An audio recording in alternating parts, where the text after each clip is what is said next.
आप सभी को 10वें आयुर्वेद दिवस की हार्दिक शुभकामनाएं। आयुर्वेद दिवस यानी एक ऐसा दिन जो हमें याद दिलाता है हमारे भारतीय चिकित्सा विज्ञान के महत्व के बारे में। वैसे तो आयुर्वेद दिवस जो है वो धन्वंतरी जयंती यानी धनतेरस के दिन मनाया जाता है, क्योंकि इसी दिन भगवान धन्वंतरी का जन्म हुआ था। भगवान धन्वंतरी को ही आयुर्वेद का जनक माना जाता है। उन्होंने ही मानवता के कल्याण के लिए आयुर्वेद का जो उपदेश है वो ऋषि मुनियों को दिया था। लेकिन इस बार से हम आयुर्वेद दिवस को 23 सितंबर को मनाने जा रहे हैं। हम ये आयुर्वेद दिवस मना रहे हैं ताकि हम अपनी प्राचीन चिकित्सा पद्धति की जड़ों से जुड़े रहें और देश के और विदेश के हर एक व्यक्ति तक आयुर्वेद का लाभ पहुंच सके। तो इस वीडियो में हम चर्चा करेंगे कि आयुर्वेद क्या है और आयुर्वेद का महत्व क्या है और आयुर्वेद को हम अपनी दिनचर्या में किस तरह अपना सकते हैं, अपने जीवन में किस तरह उतार सकते हैं।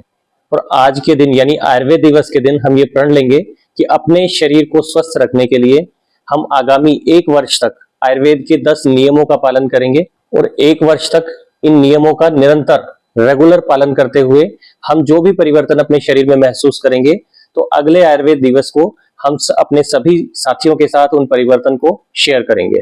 और यदि आप चाहते हैं कि आपके साथ आपके बच्चे, आपके परिजन और आपके मित्र भी अपने आप को स्वस्थ रख सकें, तो इस आयुर्वेद दिवस के उपलक्ष्य में ई गिफ्ट के रूप में ये वीडियो उनके साथ जरूर शेयर करें ताकि वो भी आयुर्वेद के नियमों को अपनाकर अपने शरीर को स्वस्थ बना सकें।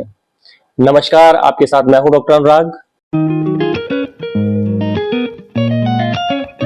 आइए सबसे पहले हम जानते हैं कि आयुर्वेद क्या है। आयुर्वेद जो है वो 2 शब्दों के मेल से बना है, आयु और वेद, यानी ये जीवन का विज्ञान है। यानी हमें अपने जीवन को किस तरीके से सुखमय बनाना है, दीर्घायु बनाना है, निरोग बनाना है, इन सब का जिस ग्रंथ में वर्णन है उसे हम आयुर्वेद कहते हैं। आयुर्वेद भारत की प्राचीन और संपूर्ण चिकित्सा पद्धति है।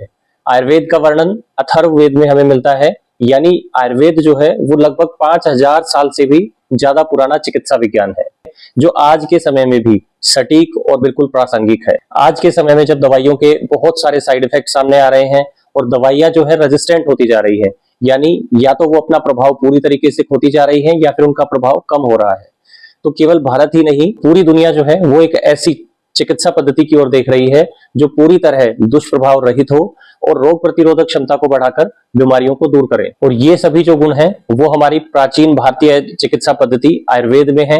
इसी वजह से पूरे विश्व में, इवन आज के टाइम में WHO जो विश्व स्वास्थ्य संगठन है वो भी आयुर्वेद को बढ़ावा दे रहा है। आयुर्वेद में जो आयुर्वेद का उद्देश्य बताया गया है उसमें लिखा है स्वस्थस्य स्वास्थ्य रक्षणम आतुरस्य विकार प्रशमनम च, यानी स्वस्थ व्यक्ति अपने स्वास्थ्य की रक्षा कैसे करे, यानी कि ऐसे कौन कौन से नियम हैं जिनका पालन करने से हम किसी भी बीमारी से ग्रसित ना हो। और यदि कोई व्यक्ति इन नियमों का ठीक से पालन नहीं करता है और रोग से ग्रसित हो जाता है तो उस रोग की चिकित्सा भी आयुर्वेद में दी गई है। तो दोस्तों, इस वीडियो में हम चर्चा करेंगे उन आयुर्वेद के 10 नियमों के बारे में जो चरक संहिता और सुश्रुत संहिता पर आधारित है, या जिनका वर्णन चरक संहिता, सुश्रुत संहिता में हमारे ऋषि मुनियों ने किया है और जिनका पालन करके हम अपने शरीर को स्वस्थ बना सकते हैं। सबसे पहला नियम जो हमें अपनी दिनचर्या में अपनाना है वो है सुबह जल्दी उठना। आयुर्वेद में इसके बारे में कहा गया है, ब्रह्म मुहूर्ते उत्तिष्ठेत स्वस्थो रक्षार्थम आयुष, यानी स्वस्थ व्यक्ति को अपने जीवन की रक्षा और वृद्धि के लिए ब्रह्म मुहूर्त में उठना चाहिए। ब्रह्म मुहूर्त का मतलब होता है कि सूर्य उदय से लगभग 1.5 से 2 घंटा पहले। आयुर्वेद के अनुसार ब्रह्म मुहूर्त में जो सत्व गुण होता है उसकी अधिकता होती है, उसकी वृद्धि का समय है ये। इस समय में हमारी स्मरण शक्ति, रचनात्मकता और सीखने की क्षमता कई गुना बढ़ जाती है। हमारे ऋषि मुनि भी ब्रह्म मुहूर्त में उठकर ही ध्यान और साधना करते थे। और यदि बात करें आधुनिक चिकित्सा विज्ञान की, तो जो मॉडर्न साइंस है उसमें भी बहुत सी ऐसी एक रिसर्च स्टडी में पाया गया है कि जो लोग पर्याप्त नींद लेने के बाद में औसतन 1 घंटा जल्दी उठते हैं, यानी सुबह जो जल्दी उठते हैं, उनमें मेजर डिप्रेशन होने का जो खतरा है वो 23% तक कम रहता है। और जल्दी उठने वाले जो लोग हैं वो अक्सर चिंता, तनाव या जो उनको मेंटल स्ट्रेस है उसको कम महसूस करते हैं। उनका मन शांत रहता है और सुबह के टाइम में जो है वो भारी एक्साइटमेंट भी कम होती है और व्यक्ति जो है वो पॉजिटिव होकर दिन की शुरुआत करता है और शरीर का हार्मोनल बैलेंस है वो भी बना रहता है। सुबह का जो शुद्ध ऑक्सीजन युक्त जो वातावरण है वो हमारे लंग्स को, हमारे हार्ट को, इन सभी को स्वस्थ रखता है और पाचन तंत्र भी जो है वो एक्टिव रहता है और शरीर में जो टॉक्सिन्स जमा होते हैं वो भी बाहर निकल जाते हैं। दूसरा जो नियम हमें अपनी दिनचर्या में रखना है वो है शौच और दंत धावन। चरक संहिता में लिखा है कि नित्यम शौच विधिम कुर्यात, यानी प्रतिदिन समय पर सोच करना स्वास्थ्य के लिए बहुत आवश्यक है। सुबह उठते ही सबसे पहले मलमूत्र का त्याग करें। रात भर पाचन के बाद शरीर में जो टॉक्सिन्स जो जमा हो जाते हैं वो सब निकल जाते हैं, और जो कब्ज है, गैस की समस्या है या फिर एसिडिटी की समस्या है, ये सब समस्याएं जो है वो दूर हो जाती है। और यदि हम बात करें दंत धावन की, यानी अपने दांतों की सफाई की, तो इसके बारे में सुश्रुत संहिता में लिखा है, नित्यम दंत धावनम कुर्यात, यानी प्रतिदिन जो है वो दांतों की सफाई करनी चाहिए। आयुर्वेद के अनुसार दंत धावन के लिए दातुन का प्रयोग बताया गया है, और दातुन में भी नीम है, बबूल है या फिर अर्जुन है, इनकी जो दातुन है उसका इस्तेमाल जो है वो फायदेमंद रहता है। दातुन करते समय हमें कुछ सावधानियों का भी प्रयोग करना चाहिए। कुछ विशेष सावधानियां हैं जो दातुन का प्रयोग करते समय हमें रखनी चाहिए। जैसे दातुन जो है वो लगभग 6 से 8 इंच लंबी हमें लेनी चाहिए, और हमेशा दातुन जो है वो ताजा होनी चाहिए। दातुन जो है वो सूखी या फिर गली सड़ी ऐसी दातुन हमें प्रयोग नहीं करनी चाहिए। और दातुन करते समय हमें ये ध्यान भी रखना चाहिए कि दातुन का प्रयोग हमें ऊपर से नीचे की तरफ और नीचे से ऊपर की तरफ भी करना चाहिए। केवल दाएं से बाएं और बाएं से दाएं ही दातुन का प्रयोग ना करें। और दातुन को जो है वो बहुत जोर से भी दांतों पे नहीं रगड़ना चाहिए, और दातुन का प्रयोग करने के बाद में उसे फेंक देना चाहिए। अक्सर हमने शहर में बहुत से लोग ऐसे देखे हैं जो एक दिन आज दातुन की है उसी को ही अपना फ्रिज में रख देते हैं या बचा के रख लेते हैं, और अगले दिन उसी दातुन से फिर दातुन कर दंत धावन करते हैं, जो कि एक गलत प्रक्रिया है। तीसरा जो नियम है वो है जिह्वा निर्लेखन, यानी जीभ की सफाई।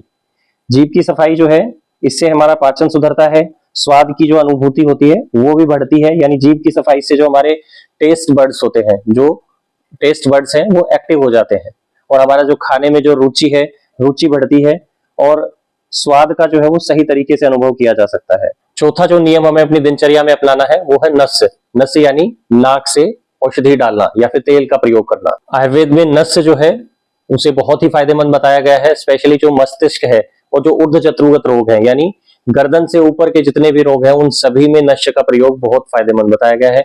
चाहे फिर वो माइग्रेन की समस्या हो, सर दर्द की समस्या हो, या फिर आंखों से रिलेटेड कोई समस्या हो, या फिर एलर्जी की समस्या है, जैसे एलर्जिक राइनाइटिस, या फिर साइनोसाइटिस की अगर प्रॉब्लम है, बार बार छींके बहुत ज्यादा आती हैं, या फिर स्मरण शक्ति के लिए भी नस्य का प्रयोग बहुत फायदेमंद है। स्मरण शक्ति यानी मेमोरी लॉस जिसको होता है, वो लोग भी यदि नस्य का प्रयोग नित्य करते हैं तो उसमें बहुत फायदा मिलता है। लेकिन नस्य का प्रयोग करते समय कुछ सावधानियां भी आयुर्वेद में बताई गई है जिनका पालन हमें करना चाहिए। जैसे छोटे बच्चों में हमें नस्य का प्रयोग नहीं करवाना चाहिए, और नस्य के लिए जो भी तेल हम प्रयोग करते हैं उसको हमें गुनगुना करके ही प्रयोग करना चाहिए। ठंडा तेल जो है उसका प्रयोग कभी भी नस्य के लिए नहीं करना चाहिए। दूसरा, यदि बरसात का मौसम है या फिर आसमान में बादल छाए हुए हैं, आंधी इस या तूफान इस तरीके की मतलब अगर मौसम रहता है तो उसमें भी नस्य का प्रयोग हमें नहीं करना चाहिए। और नस्य का प्रयोग जो है वो हमेशा दिन के समय करना चाहिए, रात के समय में नस्य का प्रयोग ना करें।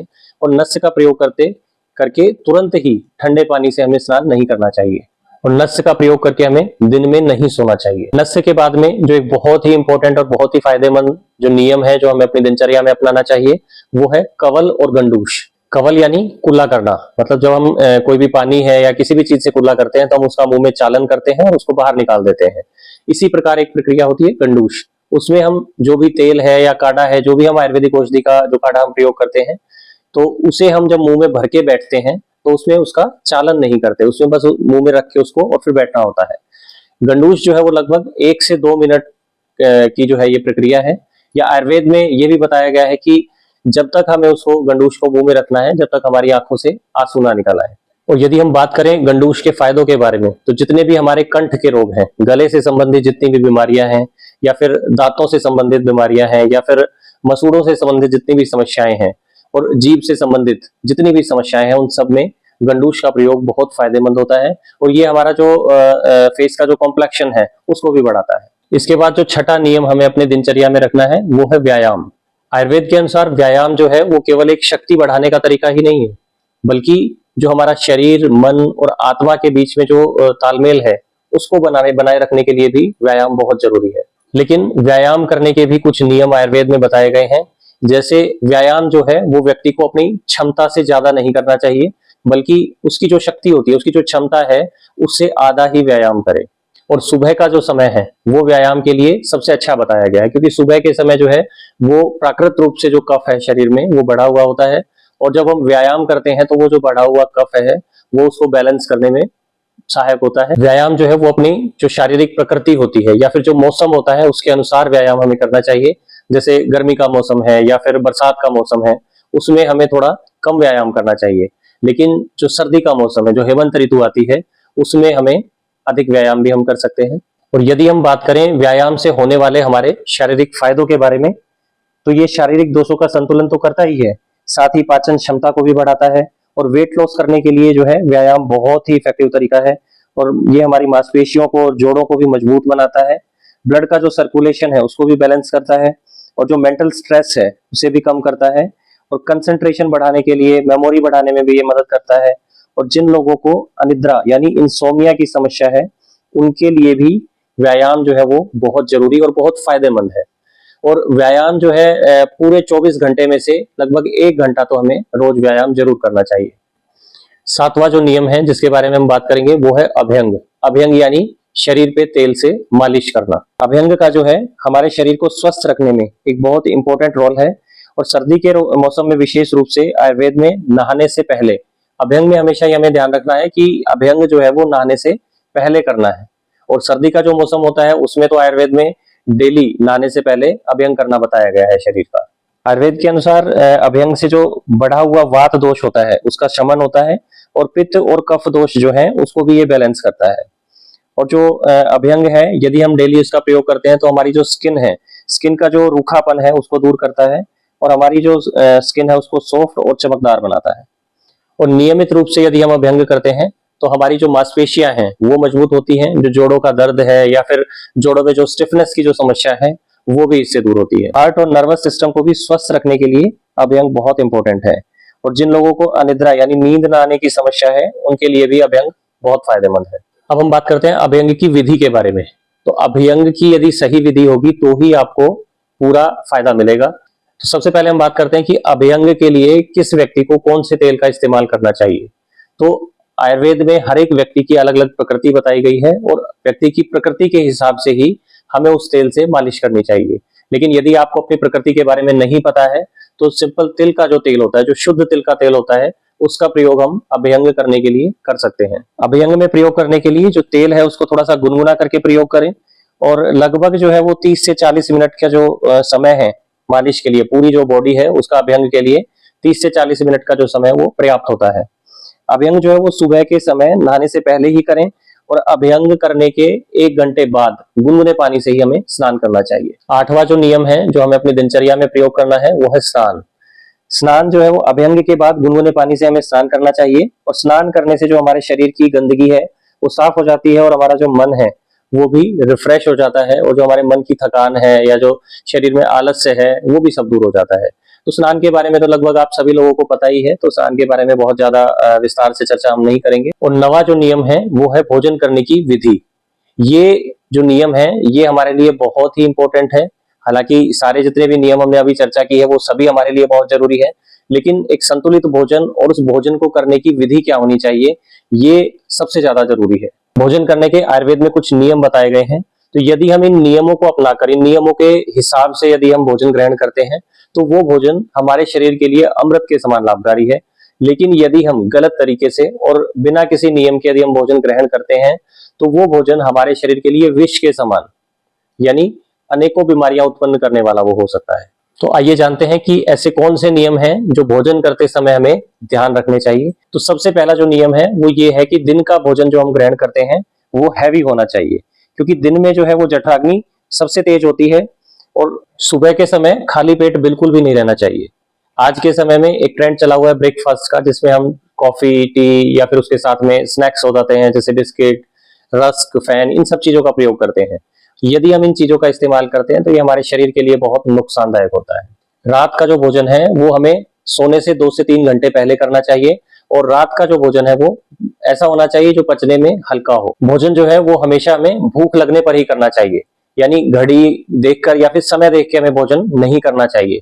पिछला जो भोजन हमने किया है जब वो अच्छे से पच जाए तो ही हमें भोजन करना है।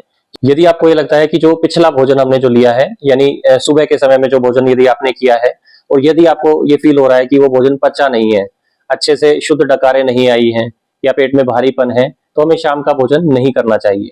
इसी प्रकार यदि रात में जो किया हुआ भोजन है वो यदि अच्छे से पचा हुआ ना हो तो सुबह के जो समय है हमें वो भोजन नहीं करना चाहिए। भोजन करते समय मोबाइल, टीवी या फिर आपस में बातचीत करना या फिर जो नकारात्मक भाव है उन सब के साथ भोजन नहीं करना चाहिए और भोजन शांत होकर और एक आरामदायक जगह पे बैठ के हमें अपना भोजन लेना चाहिए। हमेशा ताजा भोजन का ही प्रयोग करें, गर्म भोजन का इस्तेमाल हमें करना चाहिए। बासी भोजन है या फिर फ्रिज में रखा हुआ भोजन है, आज के टाइम में बहुत चीजें चलती हैं कि सुबह भोजन हमने बना लिया, सब्जी बना ली, उसको फ्रिज में रखा और फिर उसी को ही हम शाम को इस्तेमाल करते हैं, या फिर जो रात का भोजन हमारा बनाया हुआ है उसे ही हम सुबह के समय इस्तेमाल करते हैं। तो ये बासी भोजन का इस्तेमाल जो है वो कहीं ना कहीं हमारे शरीर में बीमारियों को बढ़ाने वाला होता है। भोजन जो है वो हमेशा धीरे धीरे और चबाकर ही करना चाहिए, ना तो बहुत जल्दी जल्दी हमें भोजन करना चाहिए, ना ही बहुत देर से भोजन करना चाहिए। और भोजन करने के तुरंत बाद या फिर भोजन करने से तुरंत पहले हमें पानी का इस्तेमाल नहीं करना चाहिए। पानी का यदि आपको इस्तेमाल करना है तो भोजन के साथ में घूंट-घूंट प्रयोग कर सकते हो या फिर खाना खाने के 1 घंटे बाद आप पानी का प्रयोग कर सकते हो। 10वां जो नियम है वो है दिन में सोना। तो आयुर्वेद में जो बताया गया है केवल एक ग्रीष्म ऋतु ऐसी बताई है पूरे वर्ष में जब दिन में सोना बताया गया है। उसके अलावा जितनी भी ऋतुएं हैं उनमें दिन में नहीं सोना चाहिए।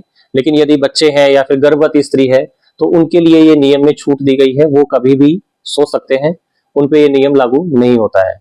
और भोजन करने के तुरंत बाद भी नहीं सोना चाहिए और रात को भी जल्दी सोना चाहिए।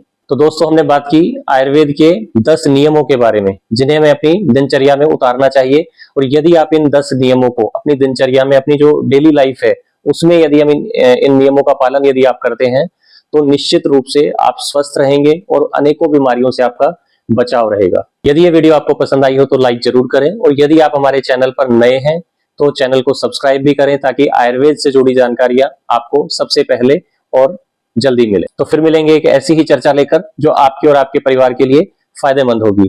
प्रामाणिक आयुर्वेद अपनाएं, अपना शरीर स्वस्थ बनाएं। नमस्कार।